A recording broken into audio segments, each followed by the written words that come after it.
morning, team. Good morning. How are you today? I'm just getting myself ready to go, and I hope you are too. Oh, let's see if the metronome still works. This thing had a little bit of a mishap yesterday. It does still work. Yay! All right, let's see if we have, hey, Ivan, good morning. We got red. Oh, let's see. We got blue. Let's see what else we got. Let's do one of these. Uh-oh. Battery's going. I don't know what we're going to do. Both? That looks kind of suspect, doesn't it? looks like someone's trying too hard. To me that says insecurity, but we'll see what happens. Whatever. You know what I mean. You know what I mean. I had a tuning for, oh, here we go. Voila. Tuning for, and it's just a slow roll this morning.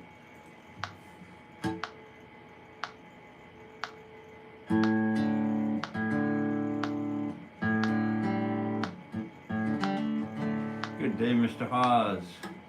I've been out, sort of got all the snow blowing done early, got all the cleanup done at 4 o'clock this morning, so have a big day. So I just have, you know how it is to get started early, Kevin, right? You know what it means to do that.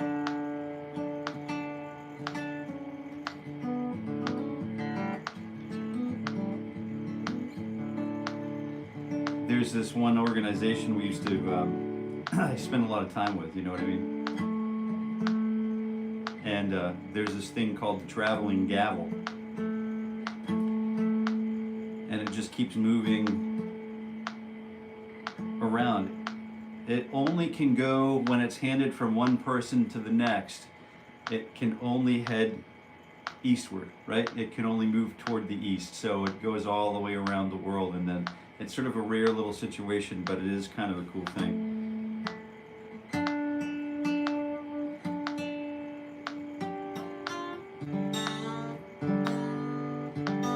Liam, good morning. We've got some new friends here.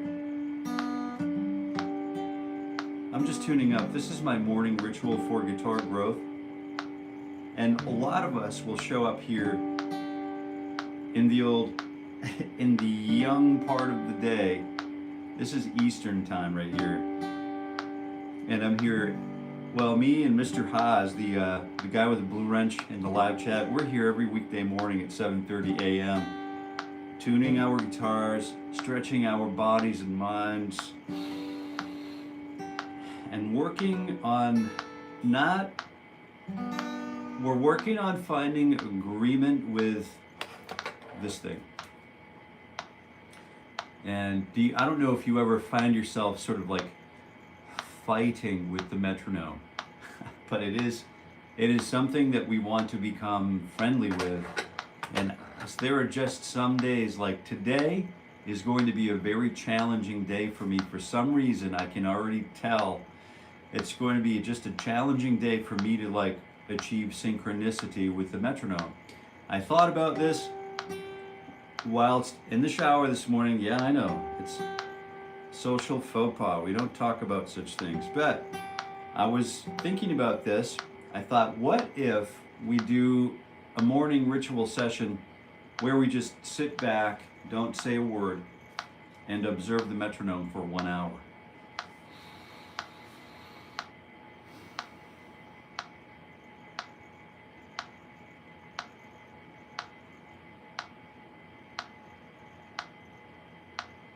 I thought that probably won't go very well.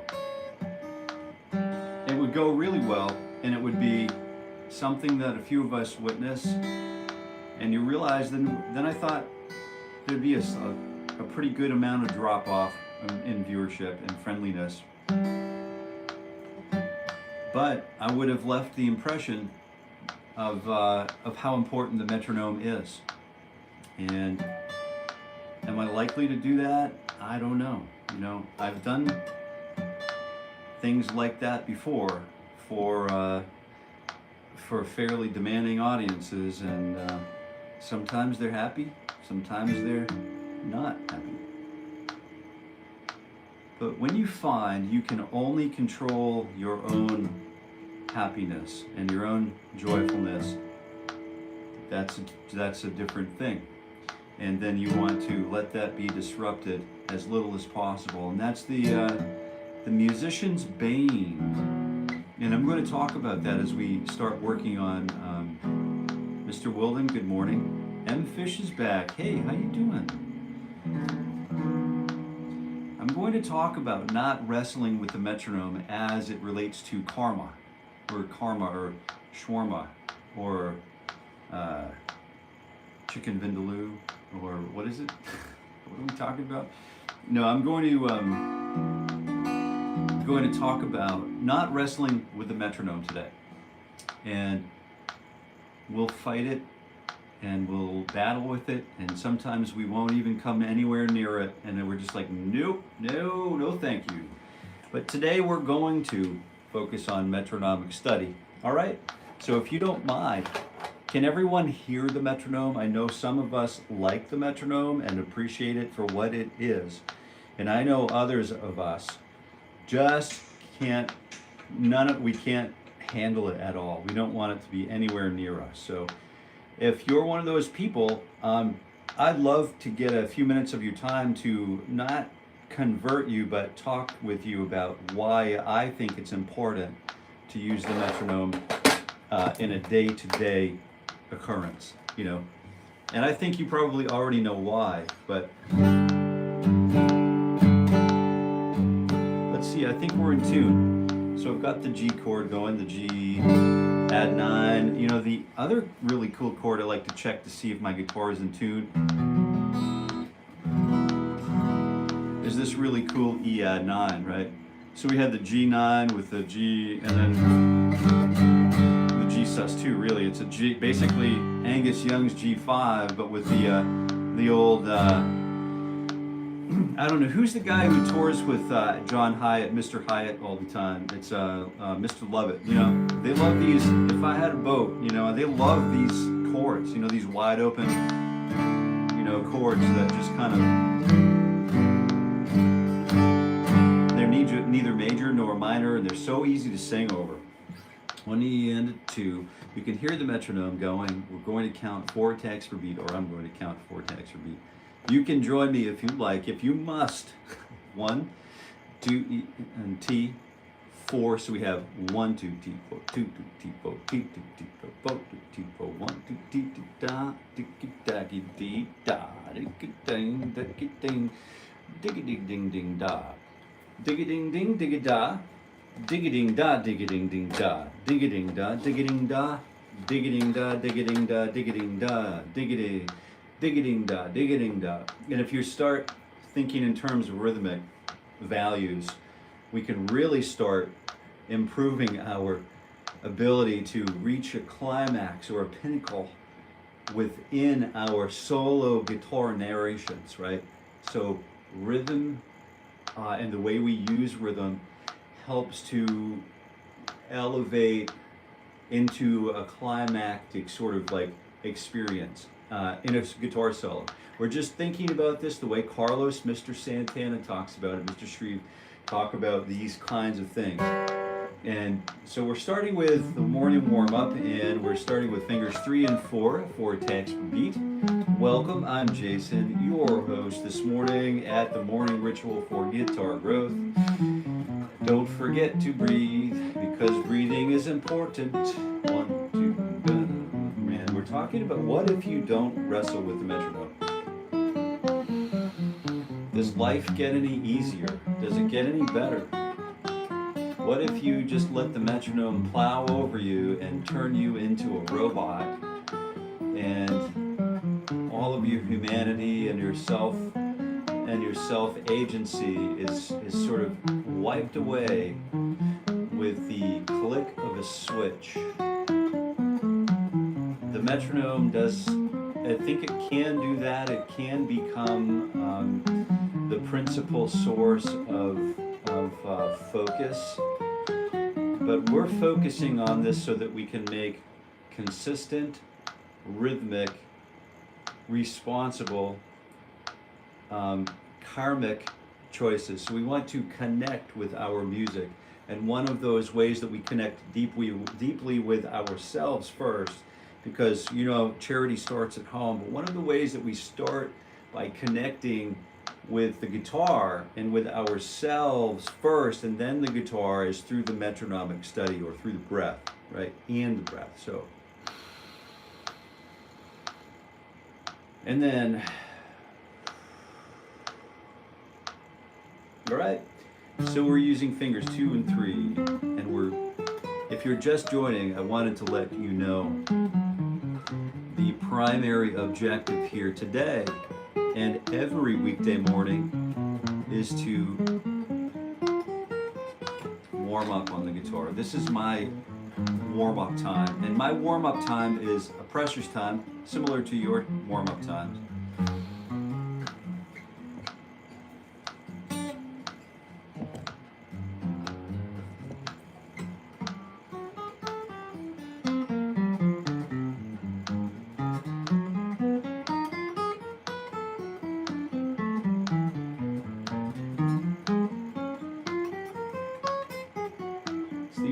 The only thing more consistent than the metronome is Jason's commitment to the live stream. That's a pretty impressive thing for me to think about. Is that here, like when you say that, when I read you saying that, you know what commitment is, right? You know what it is. Michael, I know you know what it is. And Fish, I love the way that you spell your YouTube handle. That's really cool. So fingers 2, 1 and 2. I had a little bit of a run-in when I was lighting a wreath this weekend. We've got this batch, this beautiful batch of glowing 1980s, 1970s probably, you know, lights, just strings and strings and strings. We bought the farm, and they came with the farm. The old Air Force pilot had the farm. Had this place all tricked out. So I took some of those, couple of those strands, and we had these huge 3-foot, you know, wire rings to build wreaths and stuff. We've been into, tips and that kind of thing, spruce tips and evergreen tips, wood lots and all that stuff, and then selling the tips and boughs. So we had a couple of these beautiful 3 or 4 foot, these wreath wires left, and I had some, a couple of snippers and a couple of wire rolls, and I took a few hits, you know, on the wires as they were coming around the wreath.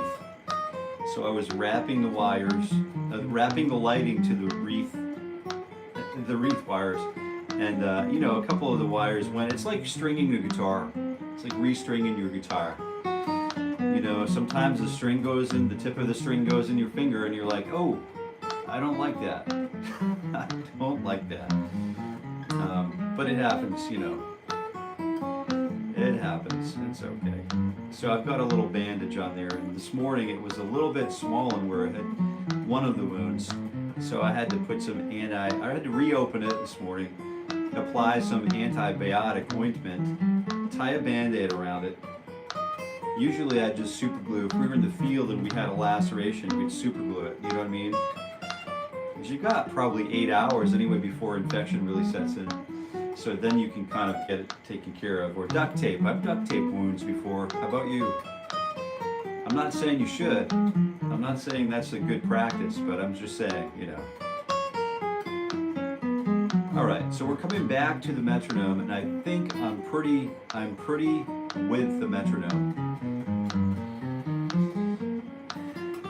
Good morning, Robbie. Good morning, Sally Fourway. That's funny. Essex, England. Hey, Essex. Yeah, right on. We used to watch rugby matches in all over the place. We'd go tour around with the teams and then go to pub after, and I'd never seen anything like it. I'd never seen anything like it. The way rugby, what do you call them, teams or clubs? You know, they'll sort of like the way they rip it up after the event. They all meet together at the pub, and the competition doesn't end on the pitch, right? They start these lines. They like to have the whole team. They're lined up, and then each member of the team, the whole line goes right from the front of the pub to all the way to the other side, and then they each have a pint in their hands, and they'll neck. They call it neck the pint. You put your tongue behind your back teeth, and then you neck the pint. Anyway, when you're done, you're done when you put it upside down on your head. Then it's time for your mate behind you to kind of do the same thing. And the first line to get to the end, to reach the upside down pint on top of the head, is the winner. So that it's just such a beautiful thing. So many beautiful things to just be thankful for in life. But focusing on the karma of the metronome. Am I going to go with the metronome? Yes. Is my tendency to work against it? Yeah, absolutely. And my body has its own rhythms, and I must comply with the tempo of the moment. And this and every other moment that we meet together for the morning ritual for guitar growth is about compliance with the metronome. So we're not ready to move on to 3 fingers yet. We did these 2 fingers, and these 2, what did we do? We did these 2, we started with these 2, then we did these 2, and then now we're going to do these 2, and then we'll go to 3 fingers. So we're starting with 7 and 12. 1 E and a 2, 3 and a 4, go. Yep. I'm from India, play Indian song. Hey.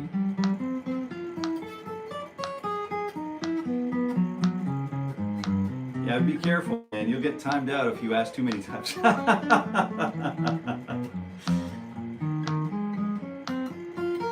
I see you, I hear you, I appreciate you being here and asking. Do you have a certain sort of raga that you'd like to hear, or sort of? Do you have a certain sort of sa re ga ma pa da ni sa? Do you have like a certain scale or certain like a morning raga, or what kind of Indian song would you like me to play? I'm not really sure what you're asking me, but I am pretty interested in that. It's a great thing to hear about. Sally for you. So too fast for me. Now play classical gas. Oh, so the thing about being too fast for you, if it's too fast for you, you can look at what I'm doing, and then you can also just play 1 note per beat with only downstrokes or upstrokes if you'd like to. I'm hoping Sally's still here. I really hope you didn't dive off yet. Good morning, Mr. Husband, our brother from the north here. Yeah, right on. It's so good to see you, man. And that we've got some snow. We were up moving around. Mr. Haas and my person, we were talking about, I think he was up at 3:30. He beat me by half an hour, maybe 45 minutes. But I broke 3 shear pins. I broke 3 shear pins.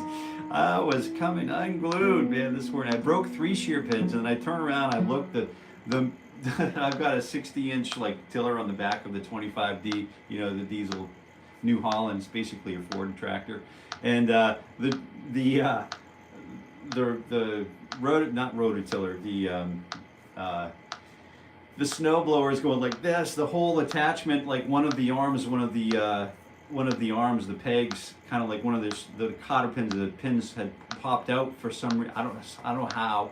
But it popped out, and I started feeling the tractor moving. I'm like, oh man, I've got to turn the power take off, and then go inspect that. And that's after I had already broken 2 or 3. I think it was 3 shear pins. It was quite a morning.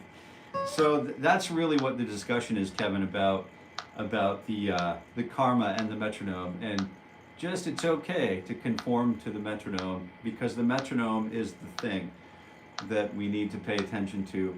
I thought when I saw the tiller go, or the blower going like all over the place, and then I tried to lift up the arm and it came up and just half of the thing came up, I thought maybe I was done with it. I actually started walking back to the farmhouse.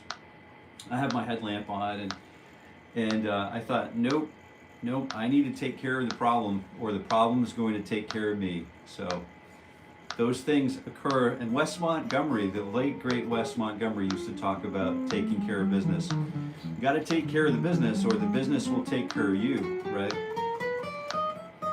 So we're using fingers 2 and 3 and 4. Let's go ahead and try a little sticker here. The best way you discover new music. Let's talk about that. See what happens here. I don't know. Just a shot in the dark, you know, I don't know. If you want to contribute to that in the live chat, you can. If you were like, no, I'll just keep playing my guitar and ritualistically warm up with Jason, that's cool too. Fingers 2 and 3 and 4 on 1 E and a 2, D, E and a 4. Go.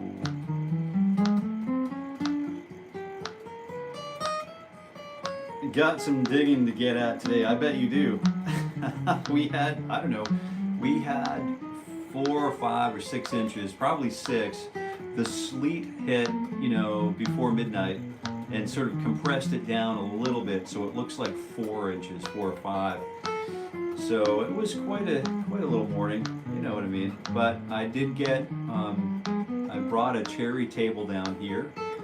I've got a cherry table. It's the actual table. I almost burn it. And it's a long story. Maybe you've heard the story. I don't want to. But and then a nice little table lamp to go alongside it. But that's for another project that we've got coming up. We're going to talk about single note soloing with, you know how we're going through the Ted Green series. I've had so many requests to do this other Ted Green thing that will help us to sort of expand our horizons harmonically, melodically, and so I'm going to start doing that too. We're going to give it a pretty good go. 2026 is likely going to be another sort of watershed year for me personally, and it will probably be pretty exciting. My guess is it'll be exciting. So 1 E and 2, about 5 inches here on top of the previous 6. 1 E and 2, fingers 1 and 2 and 3 on 9, 10 and 11. Try Oklahoma.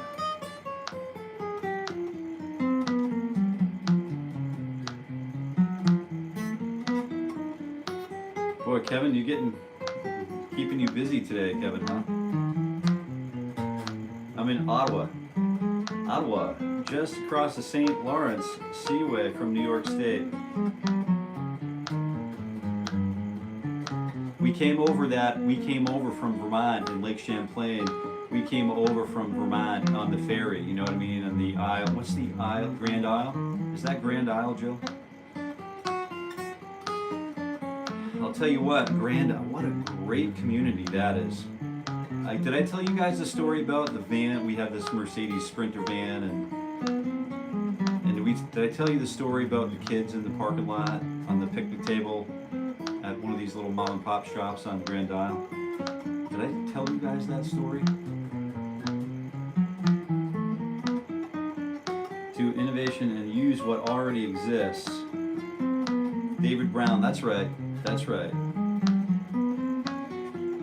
That's a great approach. Grand Isle. I discover so much music by listening to it with my college-age son. Excellent. So we've got fingers 2 and 3 and 4 down. We've got fingers 1 and 2 and 3 down. Now we're using fingers 1 and 3 and 4, and then 1 and 2 and 4. So 1 and 3 and 4, and 1, 2. You know what to do. So we're traveling around doing this thing, and we pull in for a little snack, you know, and it's some fuel or something, or maybe a Moxie or whatever it is that we're looking for, and we're sitting in the van, and we're in the cab, and it's a step-up van, so it's a little high, but it's a big blue, it's a big blue van. It looks like a kidnapper van, you know what I mean? It doesn't, if it's not the old school kidnapper van, it would be like an updated kidnapper van. And we were very careful about when we were buying a van to not look at. We don't want to look like, we don't want to look like that. So these kids, the Grand Isle kids, these kids still have the old school sense of humor, and they're still like an older community, you know what I mean?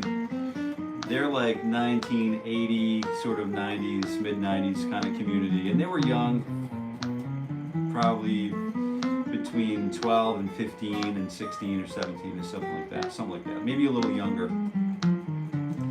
And I see they're all sitting, my wife and I are looking at each other, and they're all sitting around the picnic table in front of the store. You probably know which store I'm talking about, Jill, but it's the one about halfway up, you know what I mean? And it's on the west side of the island, and fingers 1 and 2 and 4. So we're sitting there, nice little, the van's pointed south.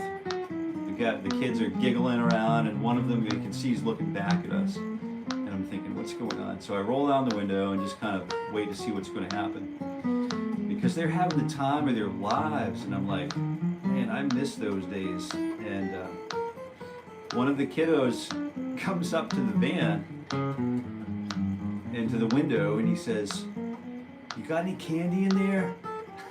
And I'm like, I looked at my wife, we both smiled, we laughed. And I said, you know what, kid, too bad for you, we just gave up kidnapping last week, so we're on to the next venture, so you're on your way, we don't have any candy for you, get out of here. And they all laughed, he went back to the table. One of the other kids gave him a $5 bill. Somebody had dared him to come up and do something funny like that. I just thought, those are neighbors, right? Those are neighbors, and I think they have good, hard-working parents who know what it means to, raise a family and not ignore their kids. So they're out there living in the wild, enjoying their own personal agency, just enjoying life the way that it's supposed to be as a youngster in a safe community.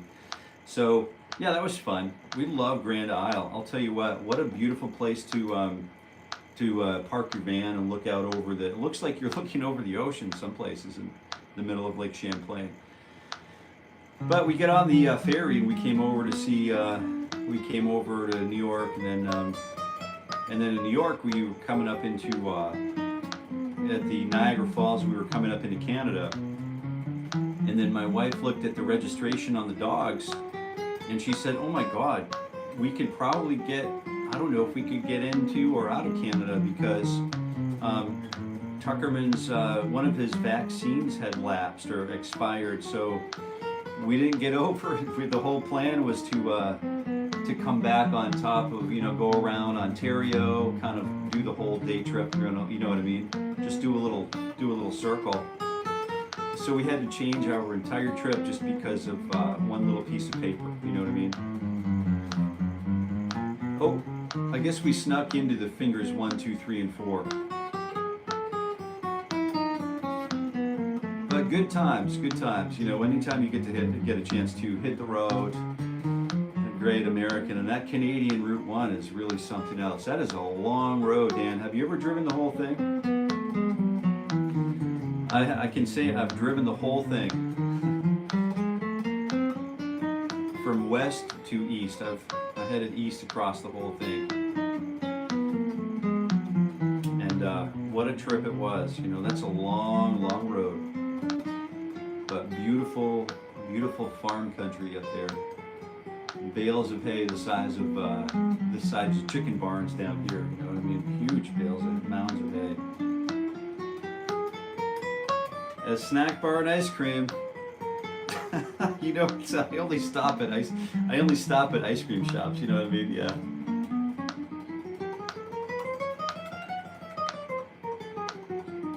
I've done from Vancouver Island to Montreal. Never been to the East Coast though.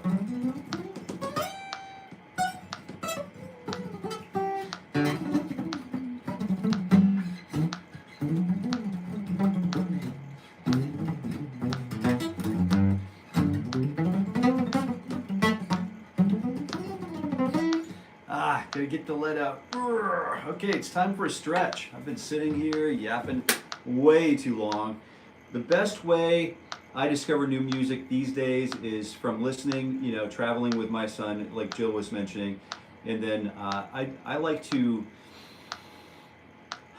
use Apple Music, and once in a while I'll venture out, listen to new stuff, and just keep my mind fresh.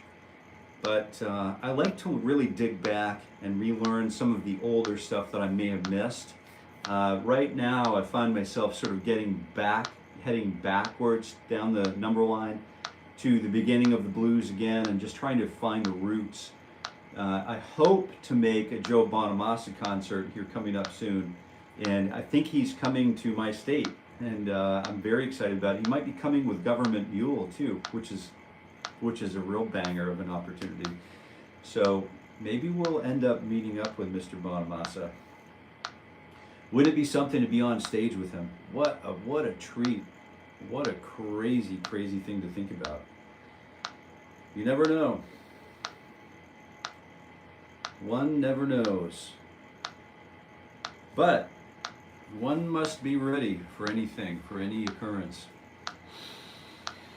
Yeah, you learn that traveling in the mountains, traveling in the hills, enjoying the freedom of the hills. You know, you might not need a down parka, but your traveling companion or your fellow climber might fall and might slip into shock if you didn't have an extra down parka in the bottom of your pack. You know, good to be prepared. Try to carry a little extra gear for those of us who might need it, even if we don't need it.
Yeah, my finger's not really working as well as it could with that little metal splinter in it. But let's go ahead and start with the diagonal patterns. So it's a bit of a funny day today. For sure. But the metronome, we're still focusing on what I'm doing is focusing on not wrestling with the metronome, but to allow my physical, sort of like my biorhythmic stuff going on, to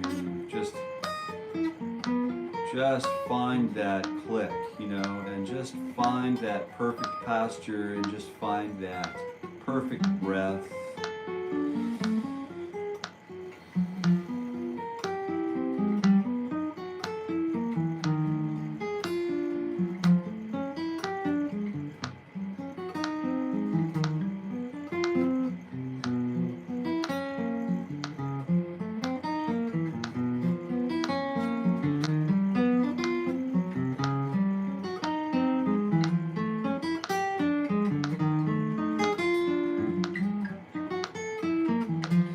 Try to maybe keep this idea. So one of the exercises that we like to do when you're playing with the drummer who knows every rhythm possible, you know what I mean? Like they're playing 5/4 and 11/7 and all 7/9. They do all of these things. Some drummers get really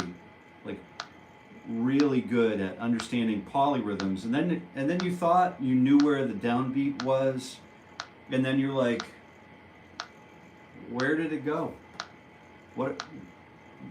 Tim, what are you doing? Tim, I can't do that. Play more like, let's play some remedial rhythms, you know, so I can keep up, pal. But you don't really want to do that. You want to be prepared. So what we try to do, other than short of practicing those polyrhythms, you know, like practicing the, you know, 1, 2, 3, 4, 5, 1, 2, 3, 4, 5, 1, 2, 3, 4, 1, 2, 3, 4, 5, 1, 2, 3, 4, 1, 4, 5. And then aside from practicing those things and getting those sort of internalized and being able to flip the switch from one to the next, we could also just practice keeping this idea, you know, with the metronome, but trying to stretch the idea.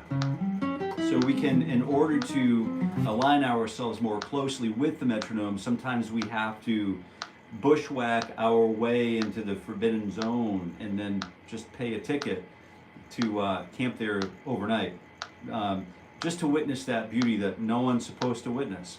And you don't want the masses to witness, but only those, or, you know, whatever.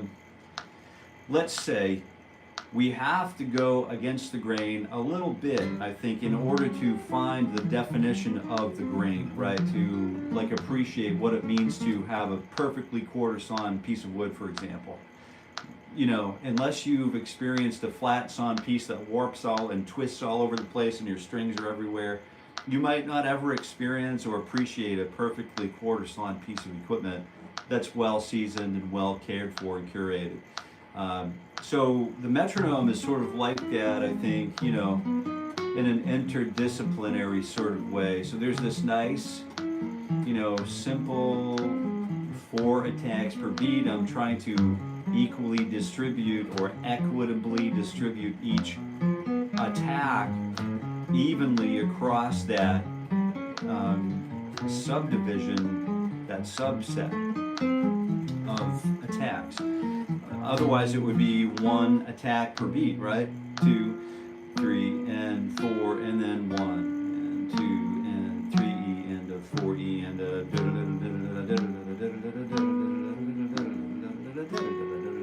whatever you, whether you're breaking it down into 6s or 8s or 5s or 16s, whatever you're breaking down the beat into for subdivisions.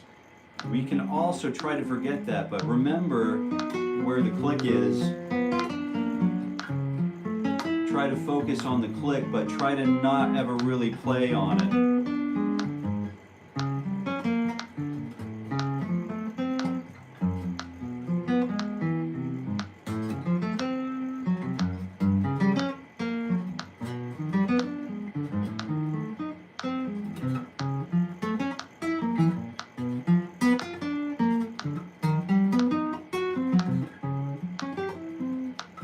But you still want to feel that click, right? That's a really, really great exercise. You probably don't want to let your friends and family witness you doing that a whole lot, but that's one of those things that you want to do, maybe you want to do behind the scenes to kind of prove to ourselves that we can work with and around and on top of or behind or push or pull or stretch the metronomics, you know, the continuum, the time continuum. So this is something that I like to do a lot, and I can only get better at time if I decide to conform to the tempo. Now, how do we conform to the tempo without losing our humanity? That's the real question, I think. So I have friends who are, you know, just students at a certain technical music guitar college, and you know, they unscrew the top of the cranium, drop in a robot brain, and then you're playing 160 beats per minute on the metronome at, you know, quarter note or 16th note triplets. And yes, I can do that, and that's great. You know, that's, if that's your goal and you can do it well, that's an excellent thing to do.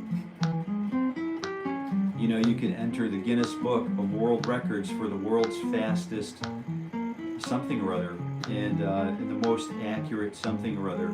And those are all very cool claims to, they're cool banners to hang on the shelf. Cool little feathers to place in the cap, so to speak. So I think there's a balance there, I think, for many of us who want to remain, from on the human side of this. So we want to maybe just talk a little bit about, for the last few minutes, we might just dive into this now, because we're getting ready to start with pentatonic systems. And instead of, going through the typical planing of the pentatonic systems that we know, maybe what we'll do is we'll find ourselves in the key of B again, and then we'll just start.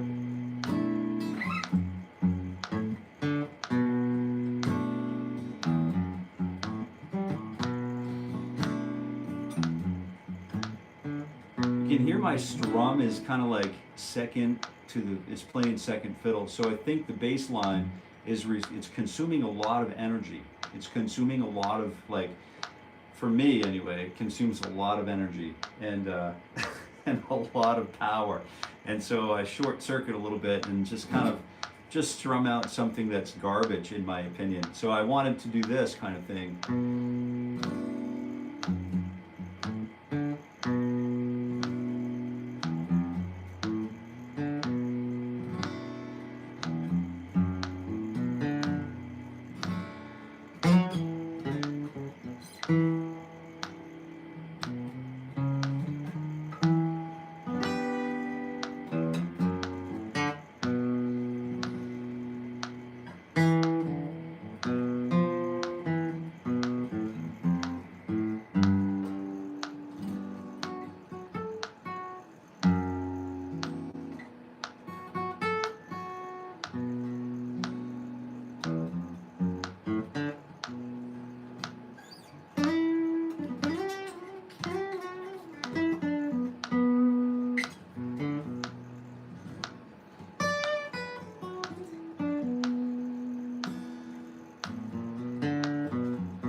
Maybe one after, at one part of the chorus you're in the tropics, and you're feeling that tropic breeze, that warm sea breeze, right?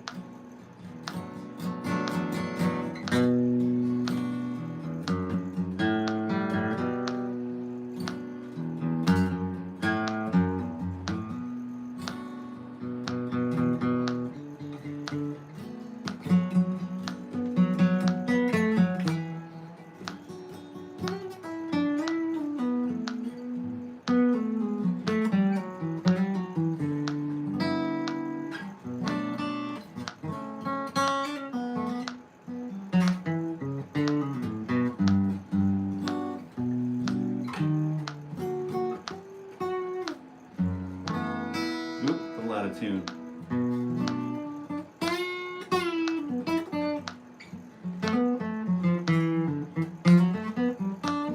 And it feels a lot better if we're conforming to the metronome, right?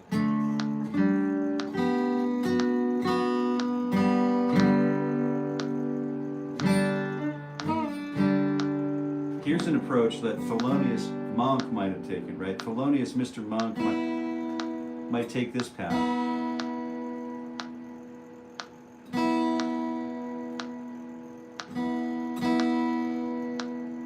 Do any of you guys listen to Thelonious Monk? Yeah. Let's just imagine, like, we're just we got this sort of like disjunct sort of edginess that's we just hit those edges, and those edges become angular and rough. And then just as you're about to get a splinter, the splinter disappears, right? So that's a really interesting thing when you're coming up and down a handrail, like, and you're going to pick up the splinter, and you know the second you're feeling it, but it's too late because you're moving a little too fast. And darn it, boy, does that hurt. The kind of tension that Mr. Monk would give us is something like whole steps.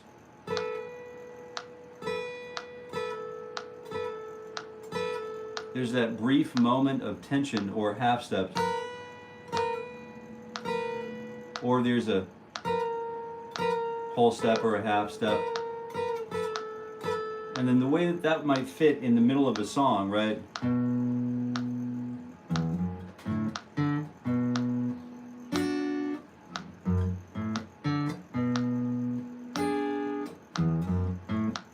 None of those are whole steps or half steps. They're not really that tense, you know what I mean? So let's just try to digest this real quick. Reminds me of the expression, learn the rules of music theory like a professional so you can break the rules like an art. Oh, dude, that's a great one. Yeah, that's right.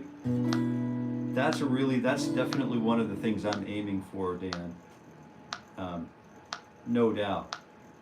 That's a great sentiment. Love that. I guess I've been into polyrhythms and didn't know it. Yeah, that's right. So justification of the incongruent, right? Yeah, that's right. So let's take a look at what we might use for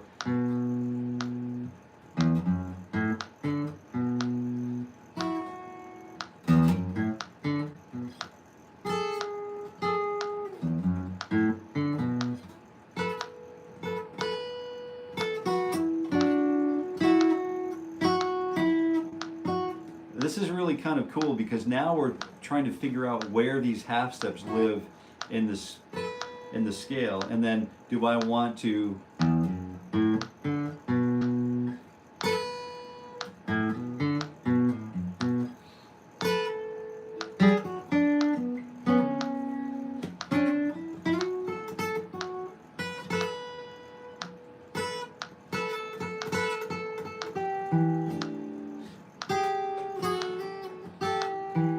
and it's not really about just letting the half steps or whole steps ring on top of the chord. It's that there's a decision that we're making. We're choosing a matrix of two tones. There are two possibilities right here in the E minor chord. I'm going to play either this G note or this A note, one of which is either the flat 3 or the 4. And it sounds cool to just let both of them ring, but that's a different thing. So if we wanted to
and sometimes, like Bruce Coburn will say, the road leads to dark places, and then we get kind of like caught up in, and then we don't have the road marks or the landmarks to kind of like get it. It takes you a second to get a fingering because I didn't realize that I've got to drop that thumb down.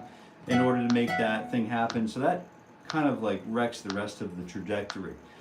So these things do require some planning, but I think if we start with a basic understanding of, I'm going to play a bass line, and I want that bass line to be super clean and feel like a different instrument.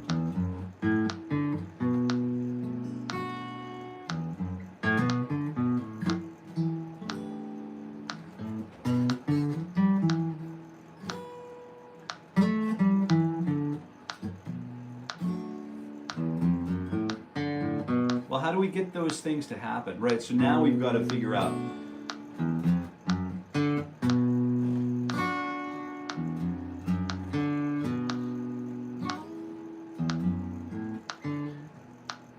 I've got this other finger pattern that I've really got to really start with. So that B minor 7 that I used to know as this,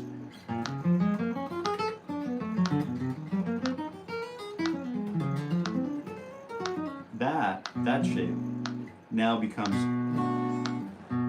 this shape, right? Because I need, or this shape, or this shape.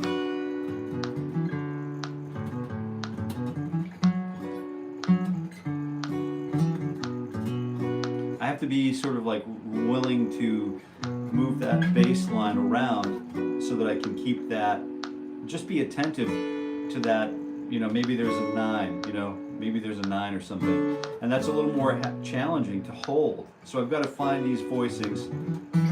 And if I wanted this 9 on the top, the flat 3, flat 7, and 9 on the top, I'm going to have to look to that bass note an octave higher.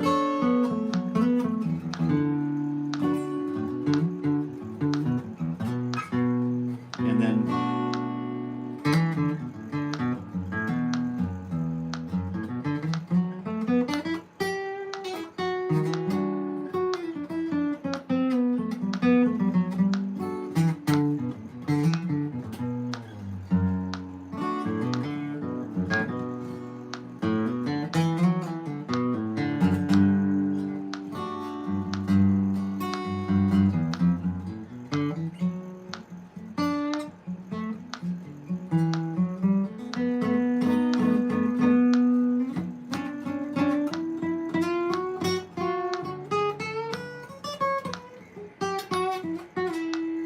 you can hear the metronome because we don't ever let that go. Even though it sounds like we might be drifting, we've got to play, we've got to understand, like, we've got to trust that the drummer and the bass player, if they're taking it way outside, we've got to trust that we're all sort of on the same pattern. So that's why it's so important to spend years and years with the metronome. I'm no good at it, right?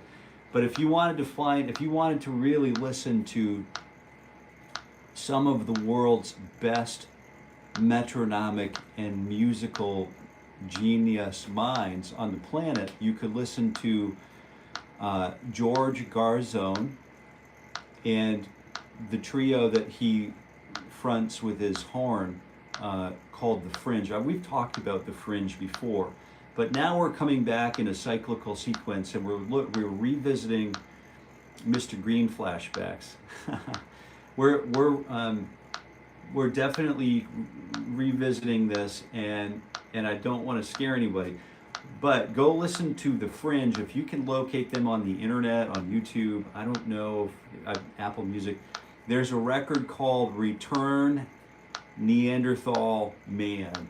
And it's a live recording, and if you could if you have 40 minutes or whatever it is, to just listen to and absorb, it's going to be completely emotionally exhausting to you to do this, right? Completely emotional.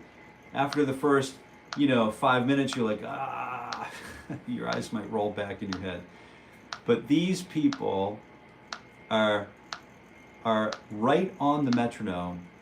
Even though they're playing all around it, there is no metronome present except for the universe that's providing the pulse, right? So they are tapped into something that's way beyond what we might normally witness in a jazz bar or jazz club, or certainly the radio. And so it's just a great thing to be able to witness.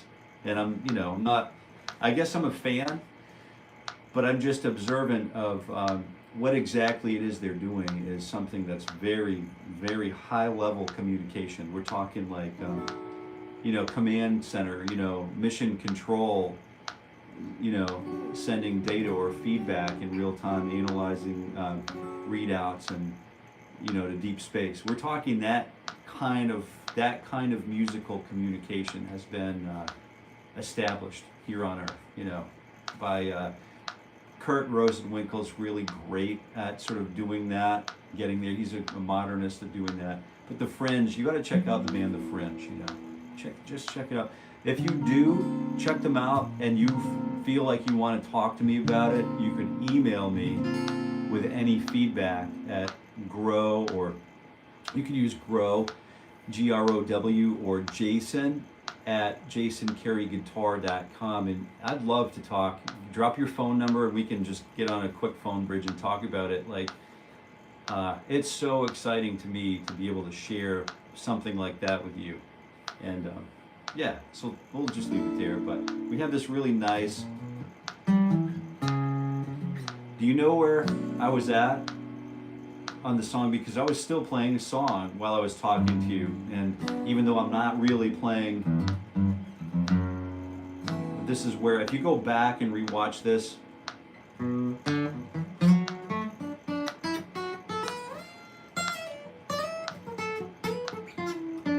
you play along with the metronome and you continue to play the minor blues format, you're going to find that I never stopped singing the song.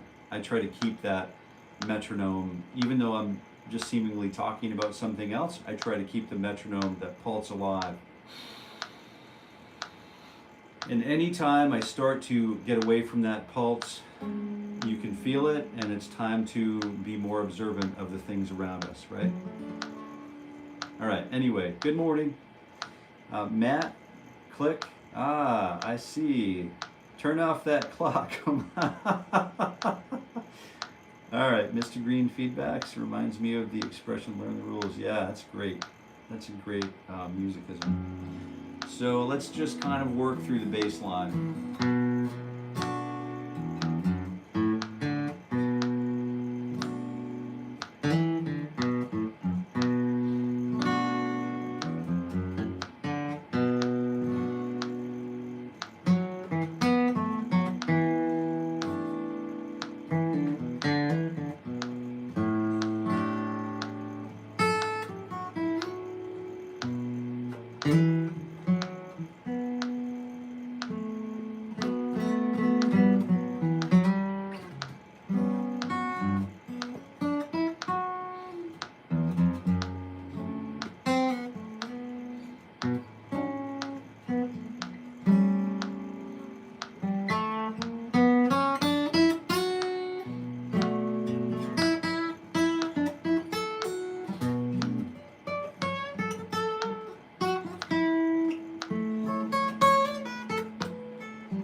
What is that?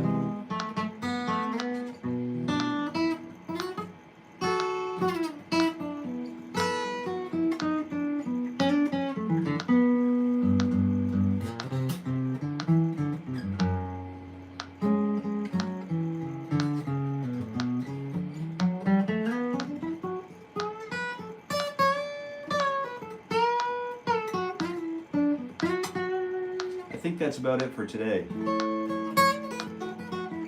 And that's consistent with what our good friend Kevin is saying.